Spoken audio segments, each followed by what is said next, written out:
গৰ্ভৱতী মহিলাই কেশৰ কেতিয়াবা খাব লাগে আৰু কিয় খাব লাগে?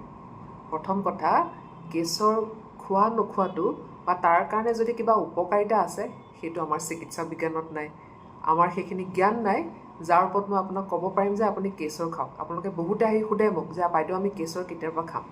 কেশৰটো চিম্পলি এটা স্পাইচ হয়, মানে এই মছলা, জিৰা ধনিয়া মছলা যেনেকুৱা যে ঠিক তেনেকুৱা ধৰণৰ। যেনেধৰণে আপোনাৰ আজৱাইন বা আপোনাৰ জিৰা ধনিয়াত অকণমান তাৰ ফ্লেভাৰৰ কাৰণে আমি শাক পাচলি বা চব্জি তৰকাৰীত দিওঁ, ঠিক তেনেকুৱা ধৰণৰে কেশৰটো সেই হিচাপে দিয়া হয় খাদ্যবস্তুৰ ফ্লেভাৰটো ভাল কৰিবৰ কাৰণে।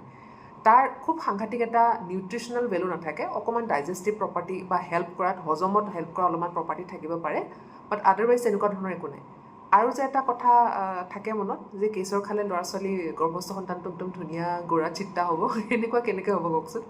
আপোনাৰ আৰু আপোনাৰ হাজবেণ্ডৰ ৰঙৰ ওপৰতহে ডিপেণ্ড কৰিব আপোনাৰ গৰ্ভস্থ সন্তানটো কি ৰঙৰ হ'ব।